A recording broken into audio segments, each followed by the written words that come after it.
Assalamualaikum warahmatullahi wabarakatuh.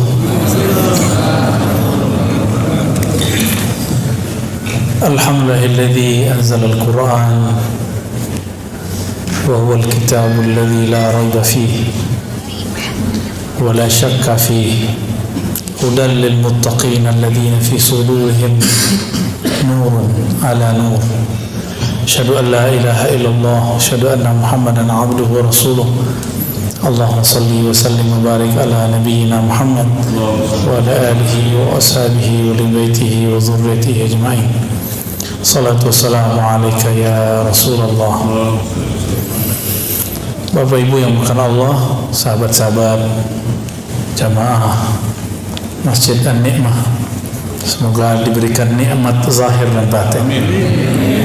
Dalam surat Luqman dikatakan, wa asbagha alaikum ni'amahu zahiratan wa batinah, dan dialah yang melimpahkan kepada kamu nikmat yang zahir, nikmat yang batin.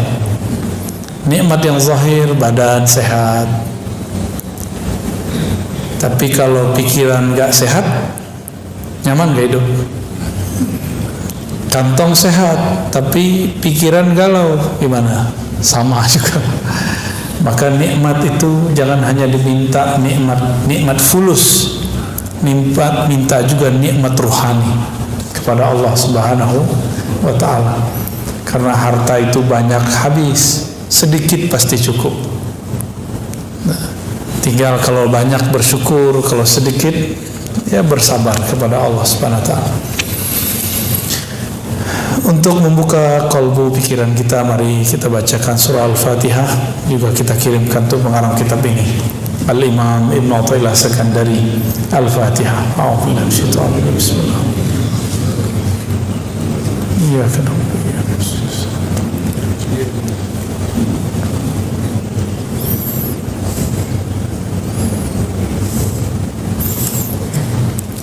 Qala Ibn Athaillah, la yushakkikannaka fil wa'di adamu wuqu'il maw'ud. Janganlah engkau ragu, janganlah engkau menjadi ragu jika apa yang dia janjikan belum diberikan. Saya sering menyampaikan bahwa Nabi bersabda, kullu da'watin mustajabah, semua doa pasti dijawab. Tapi kapan diberikan? Itu janji Allah, suka-suka Allah. Jangan pernah memperlakukan Allah seperti budak, apalagi memperlakukan Allah seperti anak buah. Minta sekarang, jadi sekarang juga. Allah itu Rabbul Alamin. Rabbun, bahasa Arabnya dapat diartikan tuan, pemilik. Kita justru dimilikinya, bukan kita yang memiliki Allah. Jangan kebalik-balik. Jangan pernah ngomong, aku udah minta gak dikasih. Memang kamu siapa? Ya, saya udah bertahun-tahun minta gak dikasih-kasih. Lalu iya, terus kamu siapa? Bisa maksa-maksa Allah. Emang Allah bapaknya? Emang Allah anaknya? Emang Allah anak buahnya? Kan bukan. Kita gak berbuat apa-apa untuk Allah, terus minta-minta sesuatu, malu. Pilih, tidak minta dikasih, minta dikasih tapi waktunya suka-suka dia. Pilih mana Pak? Enggak minta. Apa yang harus dilakukan? Tunaikan tuntutannya. Apa yang dituntut dari kita? Wa'bud rabbaka hatta ya'tiyal yaqin. Sembahlah Allah, kenalilah Allah sampai kamu benar-benar yakin. Ya, ada tuh di belakang kan. Kalau terjemahan biasanya yakin diartikan al-maut. Kalau saya enggak, ya, maut udah pasti. Kalau al-maut, kenapa enggak ditulis saja di situ wa'bud rabbaka hatta al-maut? Maka terjemahan kita lain. Al-yaqin, yakin. Yakin itu al-i'tiqad al-jazim, keyakinan yang mantap kepada Allah Subhanahu wa ta'ala. Wa'bud dapat diartikan wa'rif, Kenalilah Allah sampai kamu yakin. Dan yakin itu banyak tingkatannya. Kita sudah tahu ilmu yakin, ainul yakin, hakul. Nah, yang dimaksud di situ di atas hakul yakin itu namanya yakin. Nggak ada lagi tambah-tambahan ilmu yakin, ainul, nggak ada tambahan itu lagi. Hakul di atas itu semua itu namanya al yakin, alif lam, keyakinan yang sempurna. Al yakin bahasa Arabnya dapat kita artikan kamu percaya tanpa syarat. Percaya tanpa syarat, bisa nggak? Jadi kalau versi saya, Pak, kan yakin biasanya kita artinya 3 ya, ilmu yakin, ainul yakin, ilmu itu teori, karena yang menyampaikan orang terpercaya, maka kita percaya. Kalau ainul yakin kita melihat sendiri buktinya, tapi belum merasakan. Kalau hakul yakin kita merasakan. Kalau al yakin, rasa tidak rasa, kita yakin tanpa syarat. Bisa nggak? Kayaknya susah ya. Kalau nggak rezekinya lancar, nggak baca waqiah ya. Jadi kalau seandainya rezeki nggak nambah karena duha, nggak mau duha lagi. Bener? Kayaknya begitu sih ya. Kenapa semuanya harus bersyarat sama Allah? Allah memberi kita tanpa syarat. Saya mau tanya, kita nyembah Allah untuk kita? Untuk kita. Di surat Luqman, bersyukur kepada Allah itu bukan untuk Allah. Linafsi, siapa yang bersyukur kepada Allah kembali ke dirinya sendiri. Jadi Allah nggak butuh kok syukur kita. Jangan GR amat. Ya, la yushakkikannaka fil wa'di 'adamu wuqu'il mau'ud. Janganlah engkau menjadi syak mengenai suatu janji bahwa doa pasti dijawab, tapi waktunya tidak sesuai dengan apa yang kita ekspektasikan. Wa in ta'ayyana zamanu, meskipun zamannya sudah jelas, li'alla yakuna dzalika qadhan fi basiratik, supaya syak kamu itu tidak memadamkan cahaya mata hatimu, wa ikhmadan li nuri sariratik, dan dapat memadamkan cahaya dalam sirmu. Jadi ada basirah, ada sarirah. Apa bedanya nih? Ya, ada basirah, ada sarirah. Basirah itu mata batin, dengan itulah kolbu melihat. Sarirah itu matanya ruh, dengan itulah ruh bermakrifat. Dua ya, beda ya. Kalau kolbu itu dibuka lagi, ada lagi yang terdalam namanya sir, sarirah. Sarirah itu matanya ruh kita memandang dengan itu. Maka kalau disebut ikhmadan li nuri sariratik, kamu jika ragu kepada Allah, maka ragumu membuat kamu bodoh. Kebodohan itu adalah padamnya cahaya ma'rifat. Ma'rifat artinya ilmu. Ya. Kita semua sudah tahu Allah tidak pernah melanggar janjinya. Innallaha la yukhliful mi'ad. Tapi giliran diuji sebentar saja, kita doa belum dikasih, mulai ragu. Benar nggak? Padahal doanya nggak sungguh-sungguh juga. Bapak doa tapi pikirannya kemana-mana, ya, itu nggak sungguh-sungguh namanya. Doa yang sungguh-sungguh itu seperti kita datang kepada seseorang, meminta pertolongan kepadanya, kita jaga adab di depan dia. Berani nggak kita datang seseorang, orang bos, kita minta kepada dia sesuatu pakai proposal. Tuan, Bapak, mohon bantu acara kami, masjid kami, atau usaha kami. Tiba-tiba handphone bunyi, berani angkat nggak? Kalaupun diangkat dimatiin, benar nggak? Kalau lagi zikrullah, pikirannya macam-macam, keluyuran, ditarik lagi nggak? Dibiarin aja ya. Nah, itu bedanya kita. Maka wajar sebenarnya, mohon maaf ya, zikir-zikir kita itu nggak ada yang diangkat sebenarnya. Nggak ada, Pak.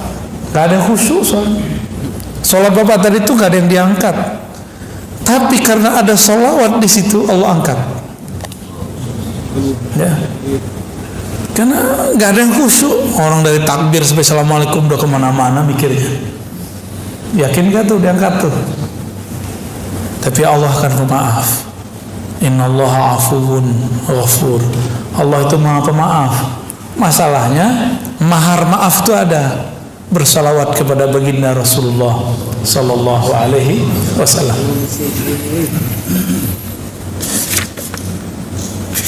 Kita masuk ke hikmah berikut ya.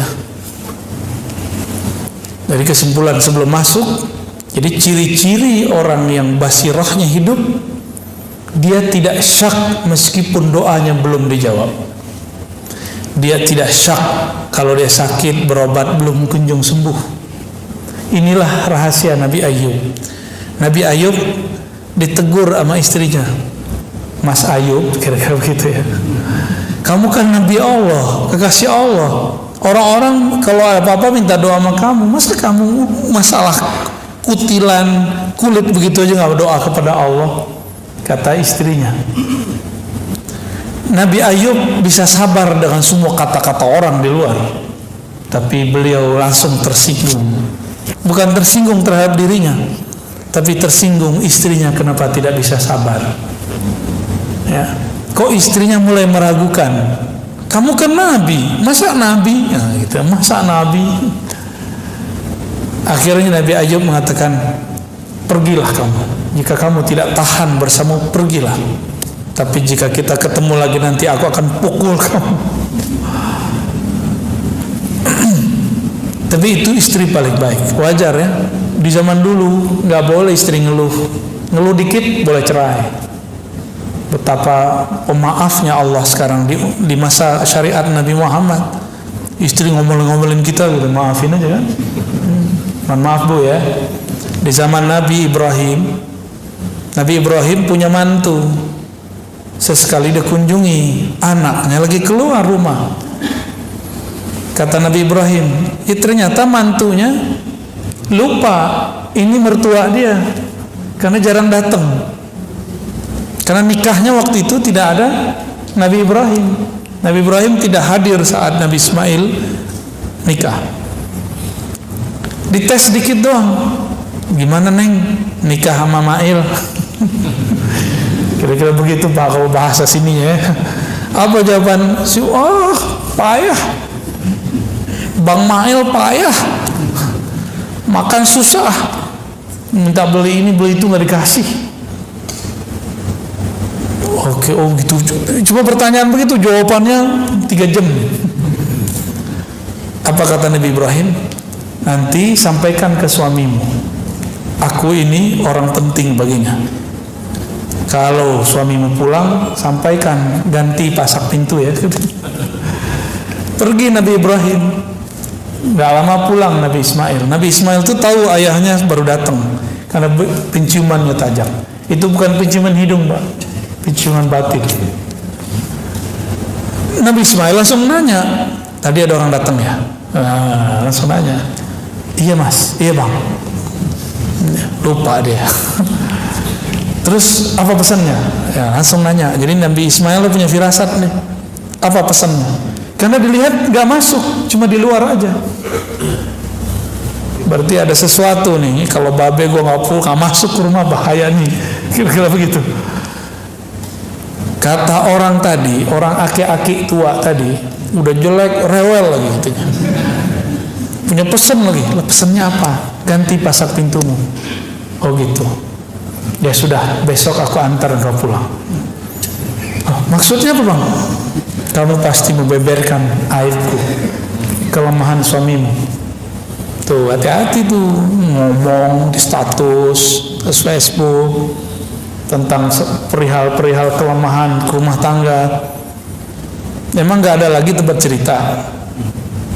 Sampai harus berbicara, harus nyatet status. Ya. Coba hidup di zaman Nabi Ismail, di syariat Nabi Ibrahim, boleh dicerahin, ya malah disuruh. Tuh kalau dihitung sekarang banyak gak perempuan yang pantas dicerahin? Ya, tunggu dulu bang, cowok-cowok juga pantas digugat cerai. Bapak Ibu yang bukan Allah, syariat zaman dulu itu betul-betul ketat. Di zaman nabi-nabi terdahulu tidak boleh ngambil harta rampasan perang, nggak boleh. Di zaman Nabi boleh. Di zaman Nabi terdahulu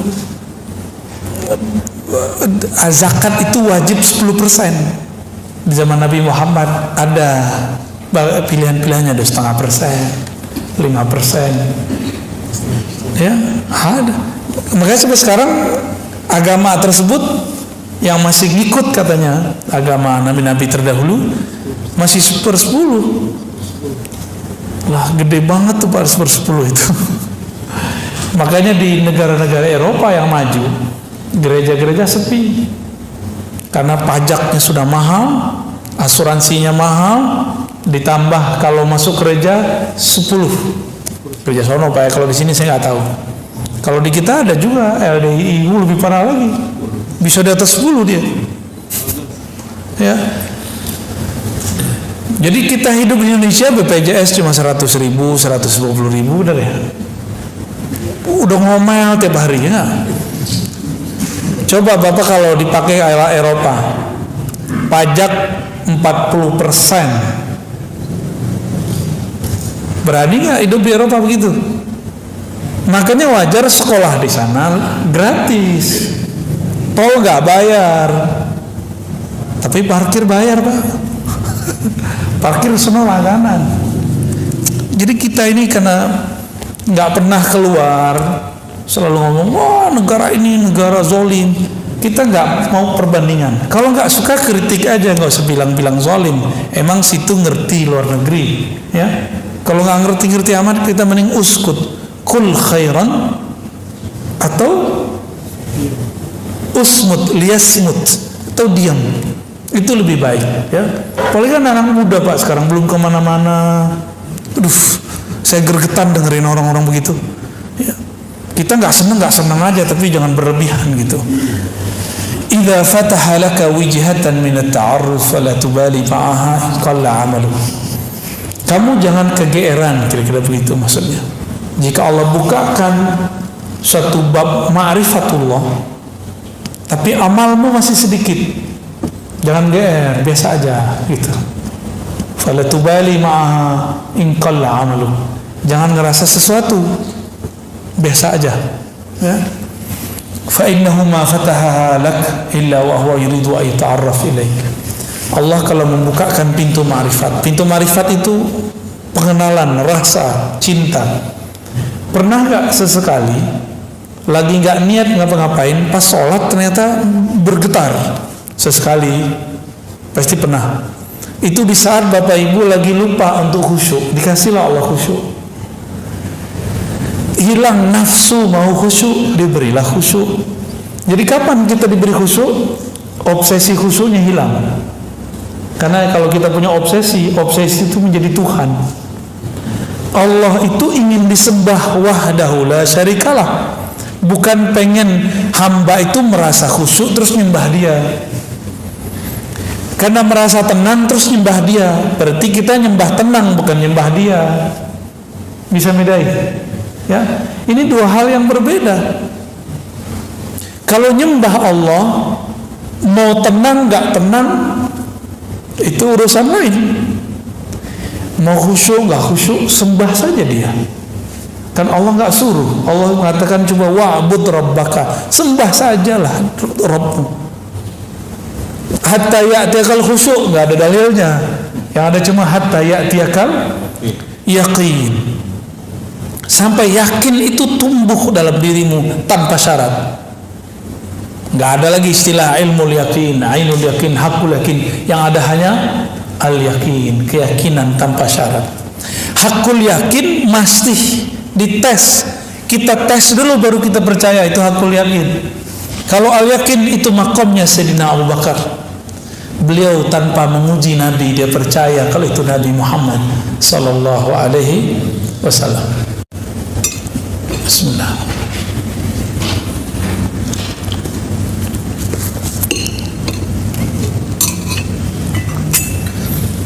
Kalau Allah membukakan rasa, zikir terasa ringan. Biasanya gak bisa tahajud jadi bisa tahajud. Biasanya gak senang pengajian jadi senang pengajian. Itu namanya Allah ingin memberi kita ma'rifat. Biasanya males mau datang kajian, sekarang gak males. Berarti sudah ada gerak ma'rifat dalam qalbu. Ya, jangan GR, jangan rasa sok suci juga. Allah kalau memberikan rasa itu kepadamu, berarti Allah sedang ingin berkenalan denganmu. Itu maksudnya. Kita tiba-tiba zikir pagi sore kayaknya rajin. Pernah ngalamin itu enggak? Baca Quran biasanya setahun sekali. Ini sebulan sekali. Atau sebulan berapa kali? Ada yang bisa 3 kali. Berarti 10 hari khatam. Terus bilang, keren juga gue ya. Pertama kali saya menghafal Quran, Pak, hanya seminggu. Untuk pemula bisa hafal 1 juz. Saya hitung-hitung untuk kertas. Tebel juga ya. Takjub itu. Wow, berarti otakku luar biasa. Berapa lembar nih? Saya hitung-hitung. Habis itu 3 bulan gak nambah 2 juz. 1 halamannya susah. Tobat lagi, astagfirullah, kayaknya ada nggak bener nih ya. Setelah kita tobat lagi, baru bisa jalan lagi tuh, hafalnya cepat lagi. Tuh awal-awal ngapalin Quran dulu tuh. Jadi ternyata ada juga godaan, padahal ini teks suci, belum tentu cara menghafalnya caranya suci. Maka teman-teman penggiat hafalan, gak usahlah buat hafalan sebulan 40 hari, lebay. Ikutinlah sahabat Nabi. Sahabat Nabi itu ngafalin dikit-dikit, khamsan, 5 baris. Mau Bapak Ibu? Ya, 5 baris. Ustaz buru-buru 5 baris. 1 baris lumayan. Ada tips yang masih kerja. Jangan buang-buang waktu. Berangkat dengerin surat An-Naba, tapi diulang-ulang 1 surat aja. Jadi flash disknya isinya 1 surat aja. Jangan tamak mau banyak-banyak ayatnya. Kecuali emang mau mendengarkan banyak ayat. Makruh loh Pak, kita nyetel Quran terus kita ngobrol. Mending nyetel nasyid, nyetel sholawat. Jadi kalau nyetel Quran kita diem. Itu adabnya ya. Jangan sok soleh biar kelihatan soleh teman-teman. Setel MP3 tartil. Tapi ngobrol ya salam. Itu nggak adab. Kenapa? Wa idza quri'al Qur'an fastami'u lahu wa ansitu.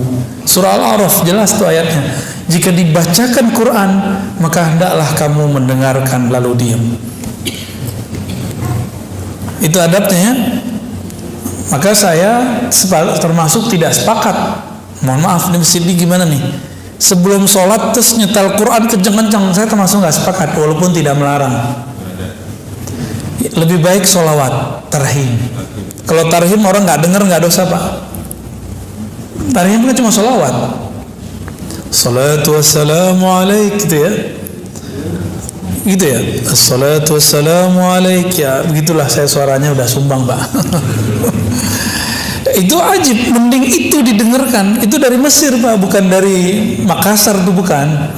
Mungkin Bapak punya kenangan waktu ke timur, ke Makassar, semua masjid begitu. Benar ya? Semua masjid. Dan itu indah sekali dalam memori kita. Jadi saya punya memori indah kalau pas ke timur sana. Lombok sama. Ya semua itu sama itu. Sebelum subuh, sebelum sholat lah ada 5 menit. Ya, saya pernah ke Buton, tempat teman saya ada pesantren Abdul Wahid ya. Ada di situ Dr. Falah. Ya, beberapa menit itu mereka tarhim karena itu santrinya yang baca. Kalau di sini suaranya sumbang-sumbang bajangan. Dan indahnya bukan main. Karena itu solawat, satu solawat ada 10 rahmat. Oh, Nabi tidak pernah lakukan. Nabi nggak lakukan, tapi Nabi nyuruh solawat nggak? Al-Imam Ibnul Arabi Al-Maliki, muridnya Imam Ghazali, bukan Ibnu Arabi yang satu lagi ya. Jadi Ibnu Arabi, pengarang kitab Aridatul Ahwazi, Syarah Sunan Tirmizi. Beliau mengatakan dalam beberapa karyanya, dianjurkan ya, sebelum sholat itu ada yang mengingatkan, baik dengan sholawat atau apapun. Beliau menganjurkan. Bahkan kalau beliau boleh pakai Quran. Cuma kalau kita sebaiknya bukan Quran tapi sholawatan ya. Alam ta'lam anna ta'arrufa huwa muriduhu alaik. Tahukah kamu bahwasannya ma'rifat itu keinginan kamu tadi untuk bangun lebih awal, pergi sholat berjamaah, apalagi berzikir pagi sore yang teratur, ikut pengajian walaupun jaraknya jauh. Jangan takjub dengan diri sendiri, tapi tahukah kamu bahwa makrifat itu dialah yang memberikannya kepadamu. Wal a'mal, sedangkan amalan, a'anta muhdiha ilaih, apakah kamu yang memberikan hadiah kepadanya? Ini kalau versi orang awam nih, gimana? Kalau kita ibadah, kita yang mempersembahkan hadiah kepada Allah, benar nggak? Tapi kalau orang kenal Allah, apa kata mereka? Ya Rabb, aku bisa sholat karena Engkau yang membuat aku bisa sholat.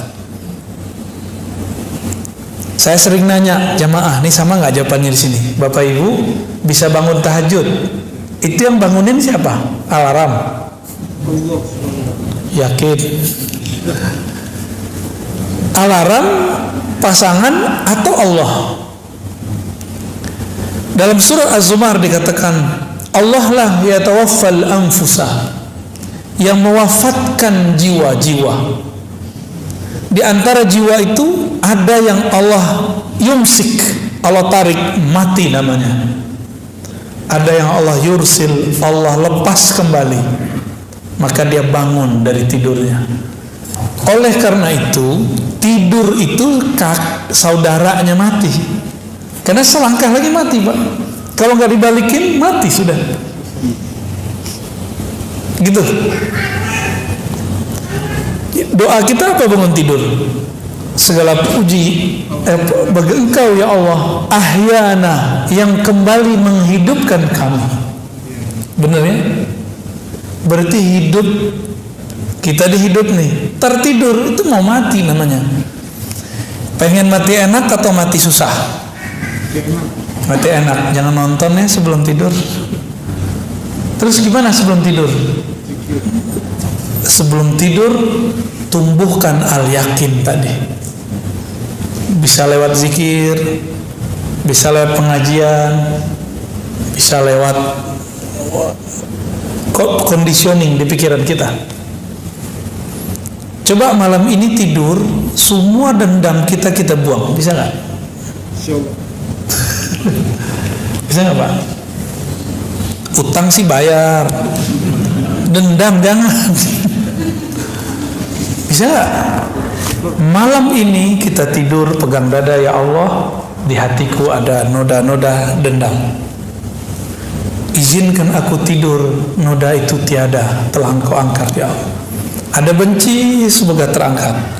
Ada putus asa karena masa lalu gelap, tolong ya Allah, kegelapan putus asa itu Engkau angkat. Semua kita punya masa lalu yang saya nggak tahu, masa lalu bapak ibunya apa ya. Saya punya masa lalu, bapak punya masa lalu. Jangan sampai masa lalu itu membuat kita tidak move on ya. Harus move on, harus maju terus. Ada beberapa kawan sahabat saya ajak, ayo ngaji. Aduh, saya ini kotor, Ustaz, nggak pantas duduk di masjid. Lah, emang kamu doang yang kotor? Saya juga kotor. Sama-sama kotor kita semua. Setiap hari Kita nggak mau kotoran itu datang ke dalam kolbu. Jadi nggak usah putus asa, itu kan setan yang menghambat dia. Nah, bapak ibu yang punya masa lalu yang gelap sekarang bisa maju, berarti dia dapat hadiah ma'rifat dari Allah Subhanahu wa ta'ala. Aina ma tuhdihi ilaihi mimma huwa muridu alaih. Mana persembahanmu kepada Allah? Jika yang kamu anggap itu persembahan, sholat kamu anggap hadiah kepada Allah, terus kamu bisa sholat karena siapa? Kalau Allah nggak bangunin, bisa tahajud nggak? Bisa tahajud nggak? Berarti kita tahajud itu hadiah dari Allah atau kita ngasih hadiah kepada Allah? Gimana kira-kira? Mulai malam ini bisa nggak ganti persepsi? Tahajud itu tanda terima kasih. Itu yang dimaksud Nabi waktu Aisyah bertanya. Ini nggak pernah diungkap Pak sebelumnya, jarang orang mengungkap ini. 1-2 paling kiai kita yang berungkap ini. Karena selama ini kajian hikam cuma di pesantren-pesantren, di majelis-majelis thariqat. Orang nikmat Japos berapa kali kirim Fatihah ya. Tembus juga ya. Tapi kita buat kajiannya ya, mohon maaf weekday begini ya, hari Senin lagi ya. Tapi alhamdulillah, itu namanya ta'aruf, ma'rifat masuk dalam kolbu. Mau hari apa jadi Ustaz? Nabi ditanya oleh Sayyidatuna Aisyah, kenapa engkau masih sholat sebanyak itu wahai Rasulullah, sampai kakimu kapalan wahai Rasulullah, sedangkan engkau diampuni dulu, sekarang dan nanti. Apa jawaban Nabi? Afala an akuna abdan syakura. Apakah aku tidak boleh wahai Aisyah menjadi hamba yang berterima kasih kepada Allah? Karena aku dibangunkan malam ini, aku berterima kasih karena dibangunkannya. Aku diizinkan sujud, aku berterima kasih bisa sujud lama-lama. Aku diizinkan masih bisa ngangkat tangan. Allahu Akbar di saat orang masih ngorok. Jadi Bapak bisa hidup, datang sekarang, jangan KR dulu, katakanlah hati terima kasih ya Allah. Di saat teman-temanku istirahatnya adalah tidur atau main handphone atau nonton, Engkau gerakkan aku beristirahat dengan cara mendengarkan hikmah-hikmah dari walimu. Al-Imam Ibn Athaillah As-Sakandari, waliullah di zamannya, kutub bahkan Al-Ghaus ya.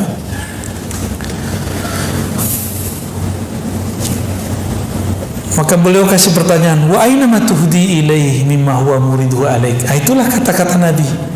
Apakah aku tidak boleh bersyukur? Apakah aku tidak boleh berterima kasih kepada Allah SWT? Saya jelasin begini Pak, bukan saya yang pinter Pak, jangan salah paham ya. Bukan saya yang pinter. Saya bisa menjelaskan begini karena saya dulu mau khidmah kepada guru-guru saya. Maka Allah kasih hadiah ini. Jadi ini hadiah dari Allah, bukan saya yang menghadiahkan ke Bapak ya. Maka nanti kalau ada yang bisa baca kitab, bawa kitabnya ke sini Pak. Jadi ngaji, lihat walaupun terjemahan, baca aja. Siapa tahu ada umur ya, bisa mengajarkannya ya. Amin. Kalau enggak bisa ngajarin dia orang, ini di rumah kita. Siapa tahu ya. Jadi gimana?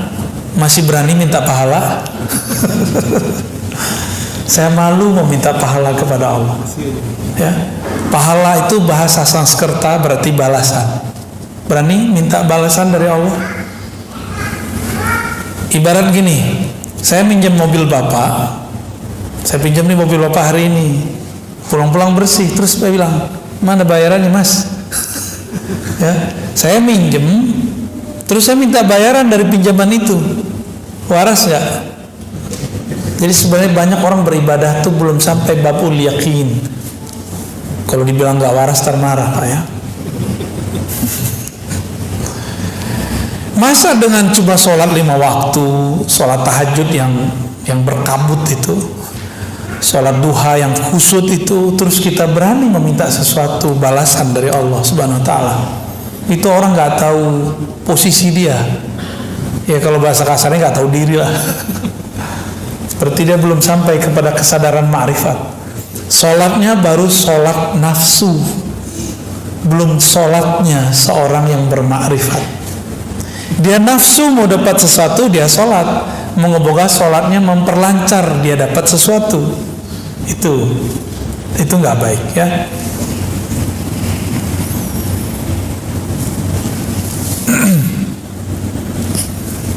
Saya tanya lagi, masih berani minta pahala? Gimana? Paham nggak saya ngomong apa dari tadi? Paham ya? Hikamnya berat Pak, tapi insya Allah saya bahasakan bahasa ringan.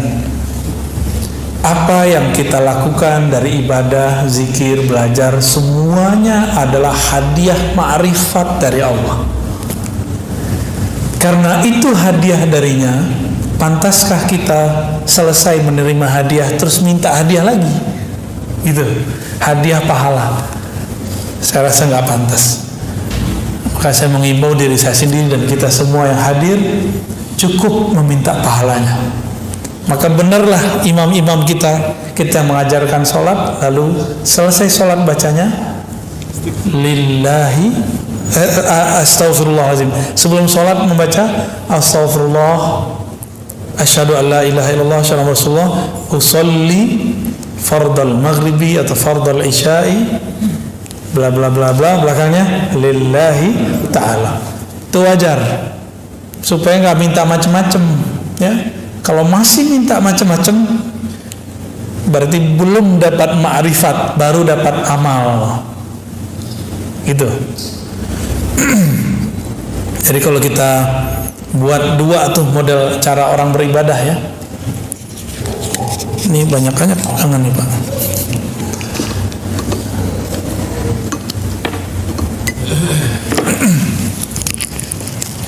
Allah subhanahu wa ta'ala, ini kita buat ilustrasi. Ini bukan Allah, ini hanya nama yang menunjukkan tentang Allah. Allah menurunkan ma'rifat. Apa yang diturunkan? Biar kepalanya tengong dikit Pak. Ma'rifat. Bentuk ma'rifat itu apa? Ilmu dulu. Ilmu, apalagi? Ibadah ya, rajin, kira-kira gitulah. Nah, ini muncul nih. Kepada siapa turun? Abdun, kepada hamba Allah Subhanahu wa ta'ala. Kalau itu turun, maka si hamba dapat sholat. Dia rajin sholat, dia ngaji, dia ibadah. Bapak sedekah, itu harta dari siapa? Masih mau minta pahala? Betul, Allah mengatakan satu kali ngasih, 1 kali 700, benar nggak? Ini yang ikhlasnya lumayan. Kalau ikhlasnya kurang, 1 kali 10, ini standar. Ikhlas nggak ikhlas ini dapat 10. Maka orang non muslim, kalau dia suka memberi, dia dapat 10 keberkahan, walaupun dia non muslim. Tapi kalau dia percaya kepada Allah, langsung naik 700. Tapi kalau dia tidak bersyarat al-yakin, 1 kali tak terhingga. Pilih mana Pak? Nah, si hamba ini ketika dia sholat, jika dia sudah faham bahwa ini ma'rifat, bagi dia bukan memberi hadiah kepada Allah, tapi dia sedang ibadah itu. Kalau si hamba datang kepada Allah disebut dengan ubudiyah. Apa arti ubudiyah? Penghambaan. Itu artinya, bukan ibadah. Penghambaan. Jadi sholat itu bukan lagi untuk minta pahala. Maka saya berharap jamaah kita malam ini mulai dewasa rohaninya. Jadi kedewasaan rohani ditandai dengan sholat tidak minta sesuatu lagi kepada Allah. Siap malam ini? Siap. Nggak minta khusyuk, nggak minta tenang, nggak minta pahala, nggak minta surga. Yang diminta cuma Allah, pemilik surga dan neraka. Itu. Allah mengatakan, aqimis salata li dzikri. Surat Taha ayat 14. Salatlah kamu untuk sekedar mengingatku. bukan supaya tenang. Ingat saja aku, nanti pasti tenang. Karena kalau orang dia mencari ketenangan, dia nggak pernah tenang. Emang tenang itu apa? Tenang itu di saat dia lupa mencari ketenangan. Kapan dia lupa mencari ketenangan? Di saat dia lupa apa yang harus ditenangkan. Yang harus ditenangkan? Pikiran, hati. Lupakan itu, baru masuk ke zikrullah. Maka zikir itu ada tingkatannya 3. Tingkatan zikir, Pak. Pertama, zikir menyebut. Ya, ini tingkatan zikir nih. Kalau kita buat tingkatan zikir, zikrullah ya.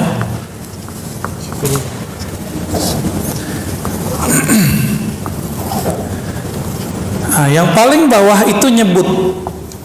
Sebut aja dulu, mau 100, mau 2.000, sebut aja dulu. Lalu zikir tingkat kedua apa? Ingat. Nah, kalau ingat itu kolbu yang main. Ya, ini kalau ini di lisan. Kalau ini di kolbu. Kalau ini dia bahkan lupa dengan kolbunya. Nah, inilah zikir ruh. Zikir ruh itu ma'rifat, mengenal Allah. Pernah nggak Bapak nyebut-nyebut seseorang tapi kita belum kenal, baru tahu di sosial media ternyata dia di samping kita? Pernah nggak? Karena belum kenal. Ada orang udah kenal sama dia biasa aja, nggak perlu nyebut-nyebut. Ya, kita sebut-sebut dia. Ya. Bapak ini kalau sesekali ketemu orang minta foto sama orangnya. Tapi kalau udah sering ketemu minta foto nggak? Enggak, udah ada fotonya di kolbu. Ya, nggak perlu minta begitu.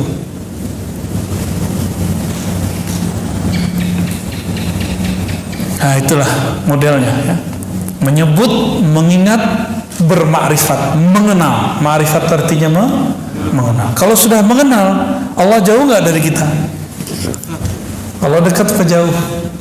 Allah sangat dekat. Karena dia sangat dekat, dia nggak perlu disebut-sebut, dia nggak perlu diingat-ingat. Cukup dia dikenal, didekati, diajak ngobrol. Kalau udah kenal, ngobrol nggak? Tapi kalau belum kenal, berani nggak ngajak ngobrol? Sungkan kita, diem-diem aja kita sama dia. Maka zikir tertinggi adalah zikir mengenal.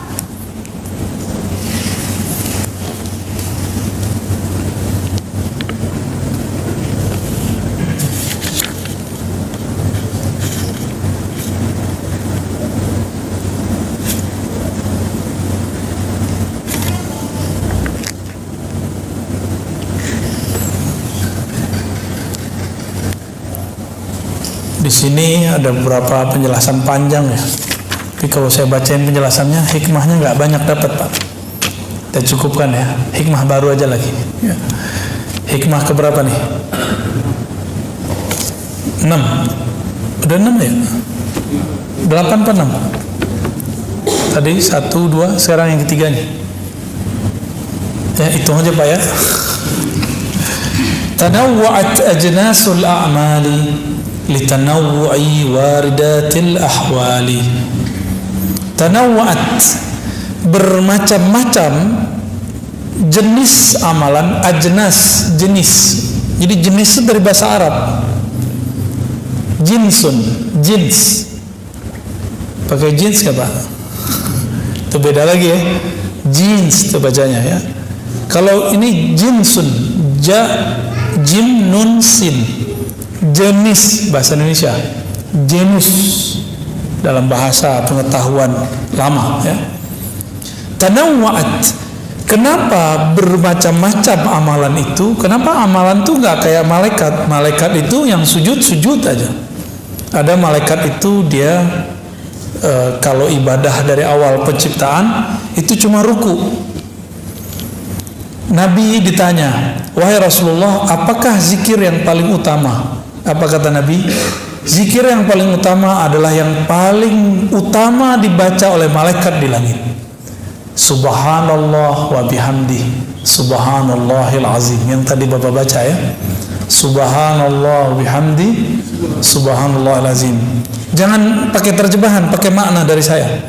Subhanallah, sungguh hebat Engkau ya Allah.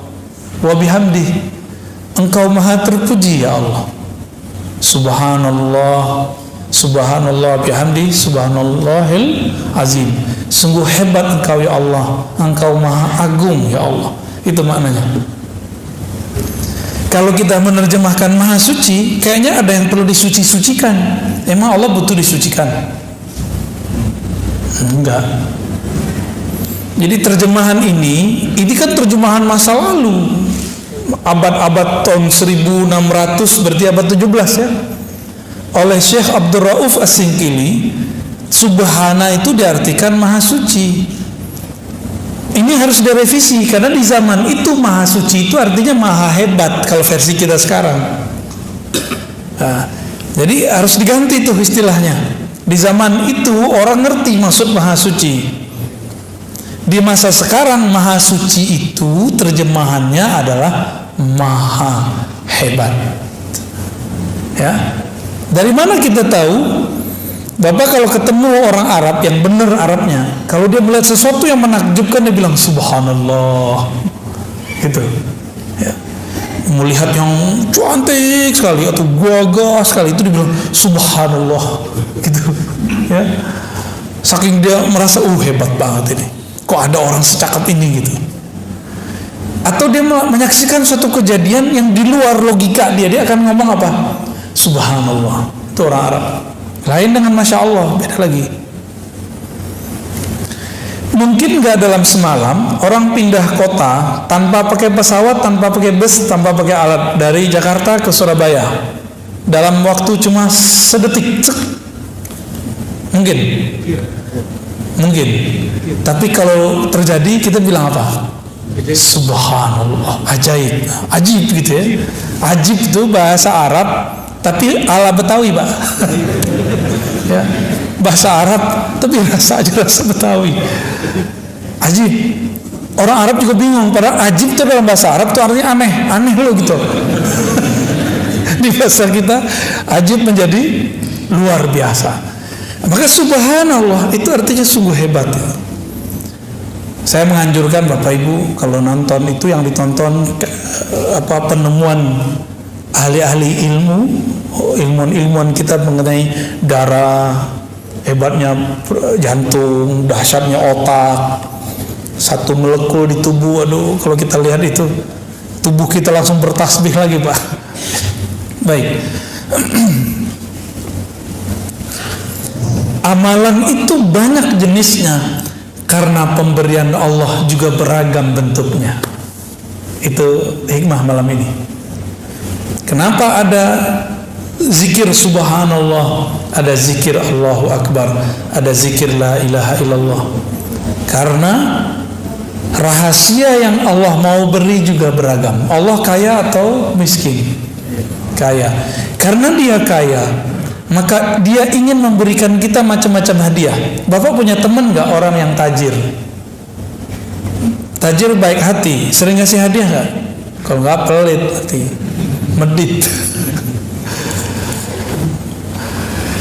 Apabila ada orang kaya, dia suka ngasih hadiah sama kita karena dia senang. Pasti hadiahnya macam-macam.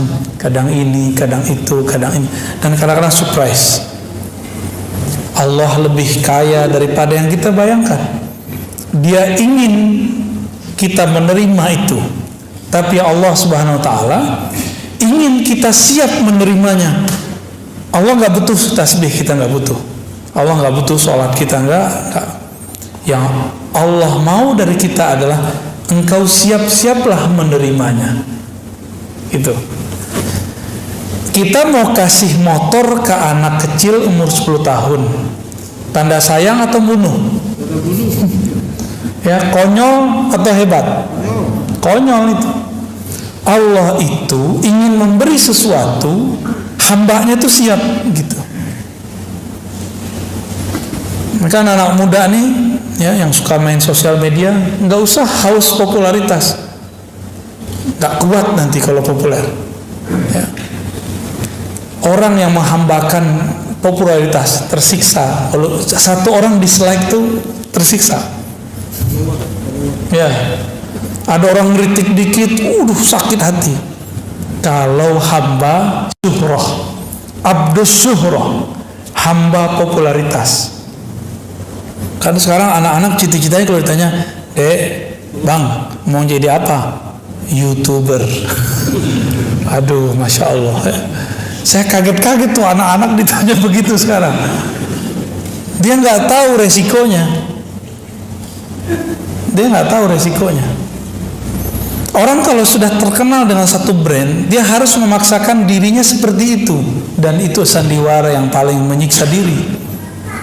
Bapak tahu orang yang nyanyi pop yang umuran Bapak itu loh Pak? Ya, bukan yang di Indonesia. Kan ada tuh yang orang Palembang tuh, siapa namanya? Yang pernah di TVRI terus dipecat. Bukan, masih hidup. Siapa namanya gitu? Itu kan keluarga dia keluarga musisi segala macam. Itu terkenalnya ngepop, tapi di rumah ngedangdut Pak. Tapi kalau dia main dangdut di luar, itu merusak brandingnya. Itulah popularitas. Ya.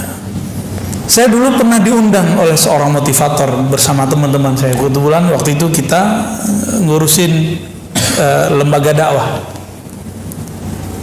Si motivator ini ingin mengajari ustadz. Nah, bayangin coba. Hebat tuh ya. Hebat bener ya.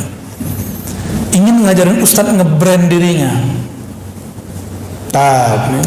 Kita tuh harus nge-brand diri ya. Kita dengerin aja dia main. Nge-brand oke, bagus. Akhirnya ada yang nge-brand diri pakai warna baju. Ya kan, ada kan ustadz dengan baju tertentu? Ya boleh-boleh aja sih Pak. Dulu ada rame tuh Pandawa 5 tuh ada kan? Yang nggak ada tuh Ustadz Petruk tuh nggak ada dulu. Macam-macam. Jadi mereka membuat branding. Itu pengaruh beberapa motivator ini. Saya tahu beberapa motivator ini menggurui si ustadz yang sebenarnya ustadz itu adalah seorang guru. Nggak sopan bener ya. Mungkin niatnya bener baik supaya ustadz ini punya kualitas hidup yang setara dengan para motivator. Nggak, ustadz itu jalan hidupnya beda. Ya. Terus terakhir dia bilang apa? Ustadz itu kalau ceramah harus memperhatikan sound. Terus apa lagi? Harus bertarif. Waduh. Itu teman-teman saya yang ikut rata-rata rusak karena sifat motivator. Ya beda Pak. Kalau ustadz tuh dengan motivator tuh beda. Ustadz tuh dia ngomongin Allah sama akhirat. Walaupun dia butuh duit, dia nggak boleh ngomong. Ya nggak boleh dia ngomong. Itu brandnya tuh Allah. Semua brand itu Allah. Jadi nggak usah si ustadz tuh kemudian harus di brand dengan warna baju, di brand dengan biar terjaga brandnya, kalau datang harus mobilnya bagus. Nggak mesti. Kalau ada rezeki ya beli mobil, kalau enggak ya apa adanya aja. Ustadz tuh harus pakai baju tertentu, serban tertentu. Ya salam, itu nyiksa diri. Apakah dengan miring sedikit begini ilmunya berkurang Pak? Gak ada urusan. Kok ini dimiringin dikit, emang berubah? Gak berubah ilmunya. Kalau emang ilmu ada di dalam akan berubah. Saya datang ke sini pakai sarung, pakai gamis. Bapak karena udah kenal, Bapak biasa aja, ya kan? Karena saya juga biasa, Bapak biasa juga kan? Saya datang sebagai orang biasa, nggak pakai tarif-tarifan. Bapak santai kan? Kalau nggak Bapak deg-degan juga Pak. Kita udah bayar nih, udah panjer nih, deg-degan juga. Maka di Quran di surat Yasin itu jelas kalam Allah. Ittabi'u man la yas'alukum ajra. Ikutilah orang yang tidak minta tarif. Mereka lah orang-orang yang dapat hidayah. Kalau bahasa Imam Malik, wa ma lillahi baqiya. Suatu karir, karya, kinerja, dakwah karena Allah pasti kekal. Kita ini gak ada yang sempurna, Pak. Tapi kalau kita nempel kepada Allah, sempurna jadinya. Semua kita punya dosa, tapi kita nempel kepada ampunan Allah, kita diampuni oleh Allah. Salat kita gak ada yang bagus, tapi kalau kita nempel kepada ridha Allah, Allah akan baguskan salat itu. Ya. Ketika seseorang baca Alhamdulillah, maka akan ada satu kondisi di kalbunya kalau dia berkoneksi dengan Allah. Pahami dulu makna Alhamdulillah. Alhamdulillah artinya thanks God, ya, syukran ya Allah, terima kasih ya Allah, semua pujian itu milikmu ya Allah. Allah itu dipuji sebagai tanda terima kasih, maka ditulislah segala puji. Kalau di abang sebelah kan puji Tuhan, ya. Ya, akhirnya sama-sama garing. Ini baca Arab, ini baca terjemahan, sama gak sama garing. Menurut saya cukup kita katakan terima kasih ya Allah. Itu lebih dahsyat. Ya, ya, syukran ya Rabb. Itulah rasa syukur. Syukur ya Allah, gitu artinya. Kalau baca Allahu Akbar, apa yang dirasakan? Ya Allah, Engkau besar, kami kecil. Kalau kita bawa pikiran banyak mau sholat, cukup baca takbir. Bapak manai takbirnya. Itu semua pikiran kita langsung mengecil. Yang besar hanyalah Allah Subhanahu wa ta'ala. Kita punya banyak masalah sebelum sholat. Setiap hari ada masalah nggak? Ya, bener. Setiap hari ada masalah ya. Bener. Ada yang gak punya masalah tiap hari? Pasti punya masalah. Masalah Bapak Ibu nih banyak nih, gak usah curhat ke siapa-siapa. Ya, gak usah curhat ke ustadz, gak usah curhat ke teman, gak usah curhat kepada. Cukup katakan Allahu Akbar, ya Allah masalahku banyak, tapi Engkau ampunan rahmatnya, bantuannya lebih banyak, jalan keluarnya lebih banyak. Itu selesai cepat itu Pak. Selesai cepat itu. Jadi kita ini mentok karena kita jalan lewat jalan buntu. Coba mundur dulu, kan nggak mau mundur. Mundur, cari yang baru. Maka zikir itu membuat orang mau mundur dari kesalahannya supaya maju mencari yang benar. Itu yang disebut taubat. Ya. Jadi pribadi taubat itu bukan pribadi yang sering baca astagfirullah, astagfirullah, astagfirullah. Itu namanya bacaan istighfar. Ya, taubat itu pribadi yang tidak menyalahkan siapa-siapa, tapi dia menyalahkan dirinya. Dia ketemu pakai GPS salah, salah GPS nih. Ya bukan begitu. Kenapa dia nggak mau nanya sama orang? Ini kan udah tahu ada orang, nanya ke GPS. Apalagi zikirnya. Salawat itu mencakup zikir-zikir yang ada. Jadi kalau saya salawat, Bapak Ibu, Bapak salawat, itu tadi zikir kita yang tadi kebawa semua sama dia. Kenapa? Saya mau tanya Pak, salat kita zakat ya, Allah zakat nggak? Allah salat nggak? Allah haji nggak? Allah umroh nggak? Allah puasa nggak? Tapi Allah salawat nggak? Berarti sholawat spesial nggak? Di saat seseorang bersolawat, dia sedang satu frekuensi dengan Allah. Itulah fana, lebur dalam cinta. Maka dia bersolawat. Solawat itu artinya, ya Allah, sampaikan cinta kami kepada Nabi Muhammad. Kalau terjemahannya, ya Allah turunkan rahmat ke Nabi Muhammad. Emang Rasulullah masih butuh digituin? Enggak. Ini saya kasih artinya Pak ya. Apa arti salawat? Ya Allah, sampaikan cinta kami kepada Rasulullah Sallallahu Alaihi Wasallam. Baru tuh ada rasa tuh ketika bersolawat. Jangan nerjemah lagi sholat, tapi maknai sholat itu. Itu aja bedanya kalau kita belajar hikam dengan belajar terjemah. Ya. Saya yakin kalau orang sini belajar terjemah 2 kali pertemuan kabur.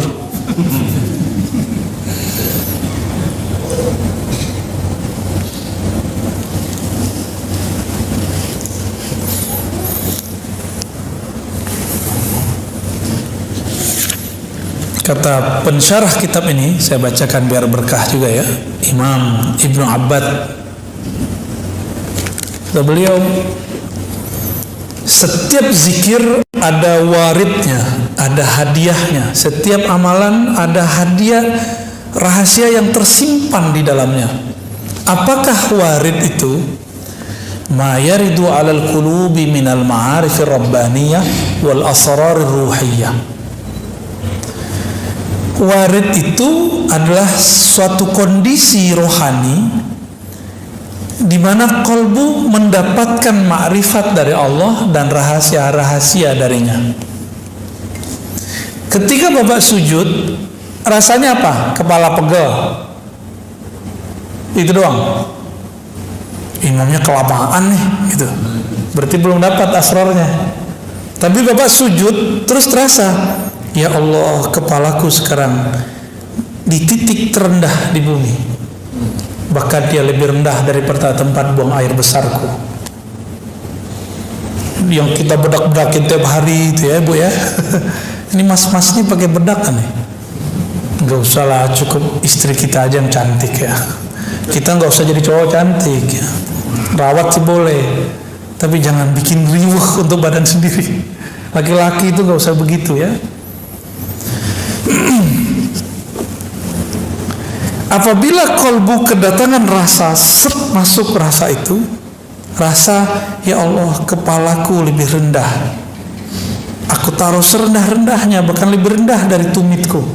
Itu Bapak kecanduan sujud dan Pak. Enak sujud begitu, terasa tuh nikmat sujud. Tapi temukan sendiri rasa itu ya. Tadi itu kunci-kuncian yang kita kasih. Jadi kalau zikir saat sujud, itu yang kita rasakan. Jangan ngayal kemana-mana. Nabi kasih benefit. Aqrabu ma bainal abdi wa rabbih fis sujud. Itu benefit. Sedekat-dekat hamba kepada Allah lagi sujud, ya, maka berdoalah kepada Allah. Kan begitu di hadisnya.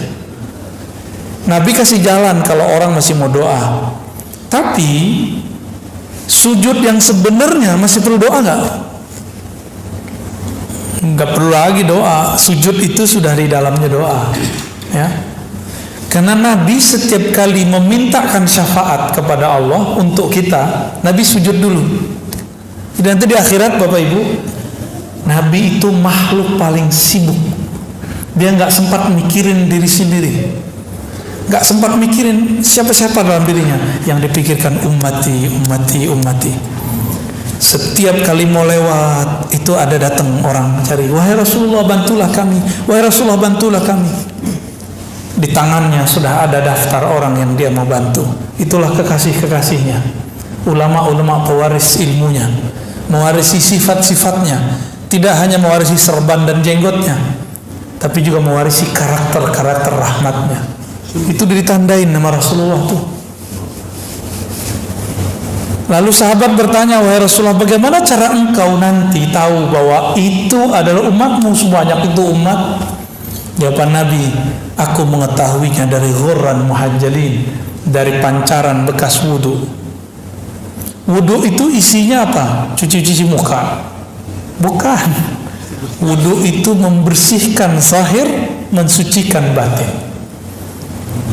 Sebagaimana Allah memandang kolbu manusia, maka di akhirat Nabi diizinkan memandang kolbu manusia. Ya, kalau di dunia Nabi tahu, dikasih tahu isi hati orang, tapi nggak boleh berhukum. Itulah yang terjadi ketika ada orang bapak Khawarij datang, Nabi nggak bolehin bunuh, karena dia belum menunjukkan kekasarannya. Jadi kelompok ekstrem nih sekarang, kalau dia belum kasar, kita belum boleh main tangan, Pak. Belum boleh mentangkap. Tapi kalau dia sudah menyiapkan bom, mau membunuh, Masya Allah, itu boleh. Dan kita meridhoi kalau ada polisi, bagian tertentu di polisi melakukan itu. Itu penyelamatan bagi kita, ya, penyelamatan bagi negara ini. Bapak mau nanti buat maulid di bom orang? Mau nggak ntar? Ya. Nah, maka kelompok-kelompok ini sekarang muncul itu di Brangus oleh salah satu perangkat kepolisian. Kita doakan mereka supaya tetap tulus kepada Allah Subhanahu wa taala ya.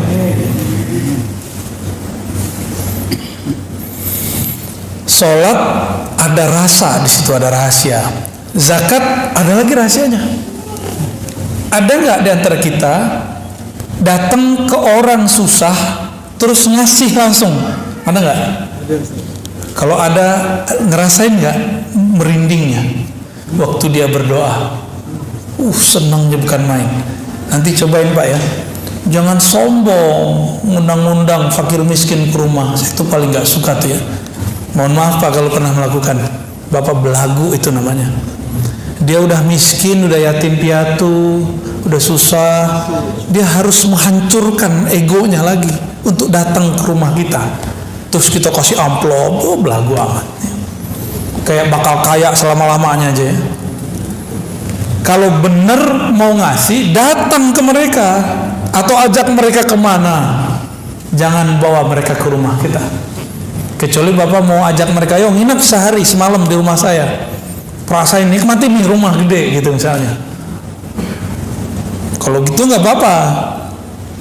Datang pengen sukses, minta doa, ngasih cuma 500.000, pengen dunia akhirat, ya salam. Apalagi hafiz-hafiz Quran, cemen aman antum, mau cuma dibayar 500.000 terus khataman di situ, ya salam ya. Terlalu rendah itu Quran, khataman begitu. Kalau mau khataman, khataman aja ya. Jangan cuma dengan duit-duit segitu kemudian kita merusak waridnya. Jadi apa yang membuat zikir-zikir amalan ini terhambat? Jadi sir dari Allah mau turun, rahasia dari Allah mau masuk ke dalam kolbu, tapi terhalang. Karena di kolbu kita paling dalam, kita meniatkan amal itu bukan untuknya. Gitu.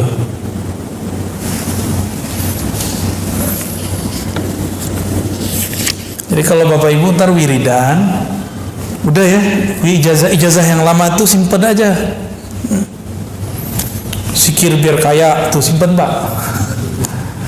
Apalagi zikir mahabbah simpen, udah nggak usah. Zikir buat sakti simpen, nggak usah lagi. Sekarang zikir yang biasa, lalu katakan aku berniat menyebut Engkau ya Allah karena Engkau layak disebut. Aku memujimu ya Allah karena Engkau layak dipuji.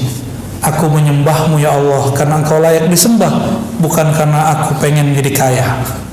Aku baca surah Al-Waqiahmu ya Allah karena Engkau layak ayat-ayatmu dibaca, bukan karena pengen usahanya lancar. Bisa nggak begitu? Itu baru tasawuf. Jadi tasawuf itu bukan wiridan untuk sesuatu, ijazahan, mahar, bukan, itu bukan tasawuf. Itu pseudo tasawuf. Ya, tasawuf palsu. Tapi boleh nggak? Ya boleh, silakan. Cuma ta'ibtum, ta'ban, selamat lelah. Ya. Ini saya kasih contoh Pak. Ini kan pengalaman saya sendiri. Saya baca surat tertentu, ayat tertentu dengan angka tertentu supaya saya dapat rezeki besok atau besoknya lagi. Udah selesai semua wiridannya ribuan sampai nggak ngantuk-ngantuk, nggak tidur kan kita ngantuk-ngantuk. Tunggu besok nggak datang batu rezeki. Capek kan? Capek. Padahal simpel aja, gak usah wiridan, besok bangun silaturahmi, datangin ahlinya, datangin orangnya, jadi. Ini mau pakai wiridan, nggak nyambung. Zikir itu senjatanya murid, betul. Tapi kalau orang sudah arif, senjatanya bukan wiridan, senjatanya kenalan, ma'rifat. Ya. Kan biasanya sering tuh datang ke kiai, Pak Kiai ajarin dong doa supaya kaya gitu. Udahlah itu nggak usah lagi ya. Pak Kiai saya mau merantau nih, kasih dong doa penjagaan diri. Nggak usah lah itu ya. nggak enak itu, nggak enak ya. Ntar kalau melamarkan itu kita curiga terus sama orang. Bapak Ibu yang makan Allah, udah jam 9 ya.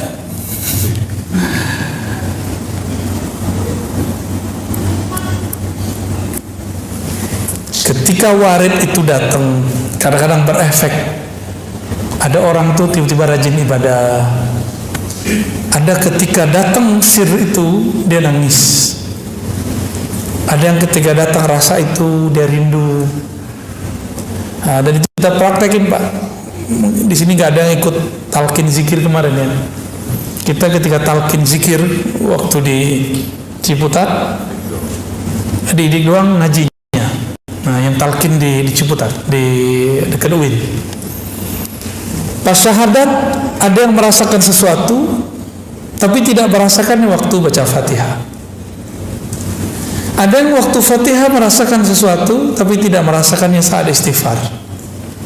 Ada yang menangis-nangis dalam istighfar, tapi kebingungan ketika baca Qul huwallahu ahad.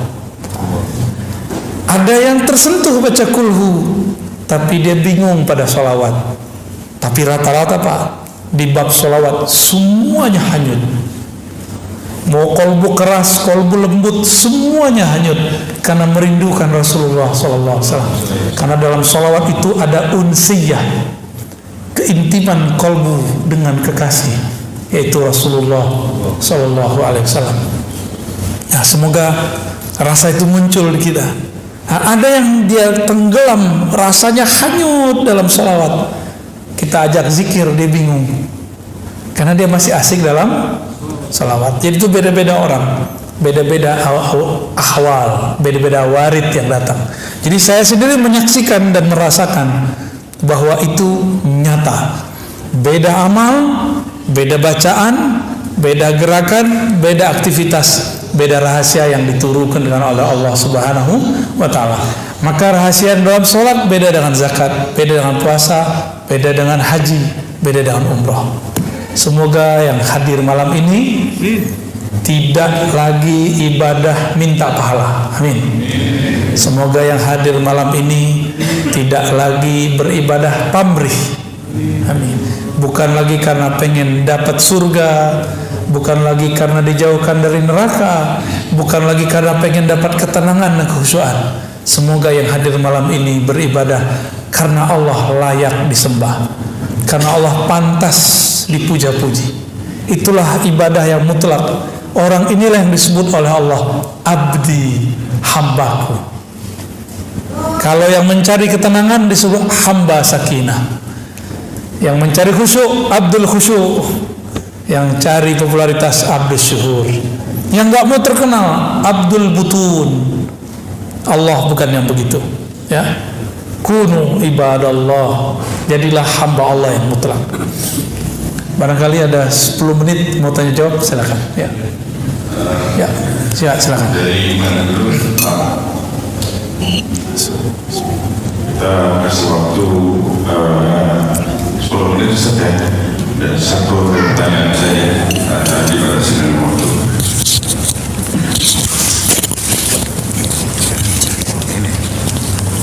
Oke. Assalamualaikum warahmatullahi wabarakatuh. Assalamualaikum. Terima kasih Bu ya. Semoga sehat terus Bu. Amin, amin ya Rabbi. Saya anggap Buya itu adalah guru saya. Terus guru, karena saya juga punya guru. Terus saya ingin menceritakan spiritual saya, Bu ya. Dan waktu kemarin saya udah 2 kali, dan terakhir kemarin itu berkat Buya saya amalkan sholat witir itu wajib. Pertama kali ngaji itu sholat witir wajib. Jadi sholat witir saya adalah sebelum tidur. Dari dulu, kalau dulu saya mulainya setelah sholat tahajud. Nah, cuma kenapa pada saat itu 2 kali dan sekali kemarin beberapa hari yang lalu itu seperti saya itu sampai kaki gemeteran, terus benar-benar kayak orang ketakutan. Apakah itu setan? Oke, baik. Satu lagi boleh Bu ya? Oke. Izin Bu ya. Kalau kita sholat pejamkan mata itu seakan-akan kita sujud atau ruku, tapi kayak ada sesuatu lagi yang rubuh mengikut kita. Oke. Nah, itu saya ingin tahu. Assalamualaikum warahmatullahi wabarakatuh. Assalamualaikum warahmatullahi wabarakatuh. Yang pertama, pas mau witir merasakan sesuatu ya. Pas lagi sholat witir ya. Itu namanya warid. Warid. Cuma karena kolbunya belum siap takut. Ya. Tapi kalau kolbunya siap itu nggak akan takut.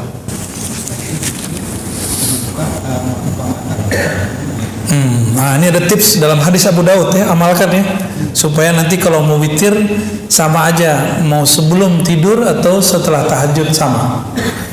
Dalam hadis Abu Daud diajarkan kalau mau qiyamul lail, bacalah 10 kali subhanallah, subhanallah wa bihamdihi, atau subhanallah aja 10, alhamdulillah 10, Allahu akbar 10, la ilaha illallah 10. Itu namanya conditioning.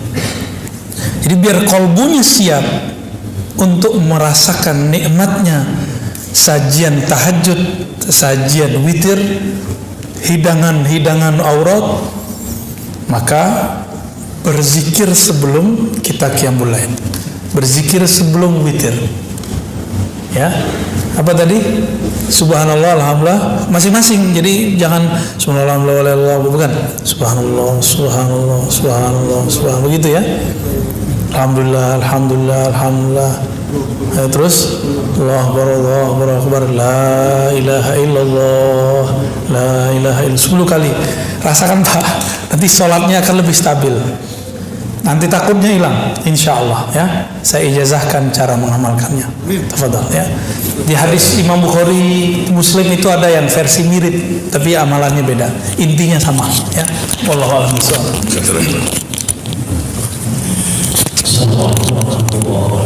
Assalamualaikum. Saja pada pertanyaan yang pertama. Dari mana Pak? Saya dari Ciledug, Komplek Paninggilan Permai. Nama saya Muhammad Yunus. Pertanyaan saya pertama tadi dibilang apapun yang kita lakukan ibadah adalah makrifat kepada Allah. Termasuk apa yang dibilang Buya tadi, bahwa seandainya kita mendapatkan sesuatu spesial dari Allah, itu adalah makrifat. Terus apa bedanya dengan hidayah? Yang kedua, saya terus terang sebelum subuh selalu melakukan sholat sunat hajat 2 rakaat. Dan lagi-lagi tadi Buya mengatakan bahwa apa yang kita lakukan semuanya ibadah termasuk sholat. Jangan pikirkan segala hajat kita, yang kita pikirkan adalah langsung saja kepada Allah. Bagaimana kaitannya dengan sunat hajat yang sering kita lakukan? Terima kasih. Assalamualaikum warahmatullahi wabarakatuh. Ya, nah yang pertamanya saya lupa lah, ingatnya hajat dulu ya. Sholat hajat itu sebenarnya diperdebatkan oleh ahli fikih. Yang ada itu sebenarnya sholat himmah. Idza hamma ahadukum, jika seseorang kamu punya keinginan, atau hamma berarti punya urusan, itu arti hamma. Hadis Abu Daud, hadis Tirmizi juga ada, tapi yang saya ingat nih hadis Abu Daud. Lalu dikatakan di situ, fa'asbihil wudu, salatlah 2 rakaat, sempurnakan wudumu, falisalli rakaatain, salat 2 rakaat. Lalu faliyatullah, doalah kepada Allah. Coba lihat doanya, ternyata itu doa yang kita sebut doa istikharah. Jadi doa sholat hajat itu isinya doa istikharah. Coba lihat inti sholat istikharah, bukan memaksa Allah, bukan mengajukan permintaan kepada Allah. Tapi sholat istikharah, sholat hajat itu adalah menyerahkan hajat kita kepada Allah, menyamakan kemauan kita dengan kemauan Allah. Apa kata kita? Ya Allah, jika dia baik bagiku, maka jadikanlah dia milikku, dekatkan dia kepadaku, dan takdirkan dia menjadi, ya begitu. Itu nggak hanya pasangan loh Pak ya, kerja, urusan, proyek, sama semua. Artinya apa? Kita tidak maksa Allah, tapi kita bertanya, ya Allah, ini baik atau bukan? Jika baik, jadikan, mudahkan. Jika tidak, maka jauhkan. Berarti masih ada kita nggak di situ? Nggak ada. Maka sholat hajat itu bukanlah kita memaksa Allah atau ngasih tahu Allah dengan hajat kita, tapi sholat hajat itu konfirmasi, ya Allah ini hajatku baik apa enggak, gitu ya. Baru denger antum ya. Selama ini kita kata kiai, kata ustadz, kalau ada hajat sholat 2 rakaat, minta kepada Allah. Ya itu benar, tapi ada yang lebih benar. Ini dia nih. Isi dari sholat hajat istikharah adalah mengkonfirmasi kepada Allah hajat kita baik atau tidak. Kalau untuk kabul gampang bagi Allah, tapi baik buruk itu yang mau kita mintai kepada Allah Subhanahu wa taala. Dan itu berat loh Pak, kalau kita senang sama seseorang nih, terus kita bilang jika dia baik, wah itu senang tuh. Maka mudahkan ya Allah, takdirkan ya Allah, senang. Bapak udah coba belum? Orangnya kita cintai, terus kita bilang jika dia tidak baik bagiku ya Allah, maka ini susah tuh ngomong itu. Bener gak? Tuh, itu ilmu Pak, sebenarnya itu makrifat sebenarnya, tapi kok nggak ada yang menjelaskan selama ini. Ketemu di hikam, kata Ibnu Athaillah Sekandari rahmatullah alaihi wa qadasallahu sirrah, ciri-ciri doamu langsung dikabul, itlaqul lisan, lisanmu ringan untuk mengatakannya. Itu ciri-ciri kalau itu udah diterima di sana. Bahkan Ibnu Athaillah nggak ngomong begini, padahal dia mau ngomong begitu Pak. Sebenarnya doa kamu itu Allah juga yang bisikin. Allah bisikkan kepada kamu, tapi kamu harus menjadi hambanya. Gimana caranya? Memintalah kepadanya, tapi nolkan dirimu. Tiada kehendakmu kecuali kehendaknya, tiada keinginanmu kecuali keinginannya, tiada cintamu kecuali cintanya. Baru bener tuh cinta kepada Allah. Kalau enggak gombal. Barangkali itu ya Pak. Yang pertama tadi apa? Makrifat sama hidayah. Hidayah itu baru awal dari nur. Kalau makrifat itu puncaknya nur. Berarti hidayah itu puncaknya apa? Makrifat. Jadi orang-orang yang dapat makrifat, dialah yang bisa bagi-bagi hidayah. Maka di Quran itu dibagi 2. Kadang Nabi disebut innaka la tahdi man ahbabta. Kamu tidak dapat memberi hidayah siapa yang kamu mau. Itu makrifat maksudnya ya. Tapi di ayat yang lain justru dikatakan engkaulah yang memberi mereka petunjuk. Man dalla ala khairin kafa'ilih, siapa yang menunjukkan suatu kebaikan, suatu petunjuk kepada orang, maka dia sama dengan melakukannya. Jadi ada hukum hakikat, ada hukum syariat di situ ya. Hakikatnya hidayah itu makrifat awalnya, tapi syariatnya bukan. Syariatnya dia sebuah ilmu, sebuah pengetahuan, sebuah teori, sebuah sentuhan, kira-kira begitu. Wallahu a'lam bishawab. Ya. Cukup ya. Nanti ada pertanyaan lagi di bulan. Ya. Baik Bapak Ibu yang bukan Allah. Nah, maka lain kali kalau mau pakai kertas lebih cepat. Ya. Nanti kita jawab sependeknya. Bapak Ibu yang bukan Allah, sahabat-sahabat, teman-teman semuanya, saya yang mengajar ini bukanlah orang yang suci, bukan orang yang sempurna. Saya manusia biasa. Kebetulan, kebenaran dapat hadiah ma'rifat dari Allah.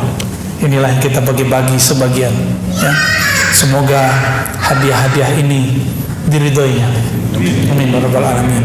Nasallallahu al-afwa wal afiyah lana wa li walidina wa li masyayikhina wa li sairil muslimin wa ahli ahlina wa li dhurriyyatina wa li auladina wa lil muridin wal hadirin wal hadirat. Semoga yang hadir baik laki perempuan, anak-anak kita, saudara kita diampuni oleh Allah, dapat berkah dari Allah, dapat ridha berkah pengajian ini. Amin ya rabbal alamin. Wassallallahu ala sayyidina Muhammad walhamdulillahi rabbil alamin. Assalamualaikum warahmatullahi wabarakatuh.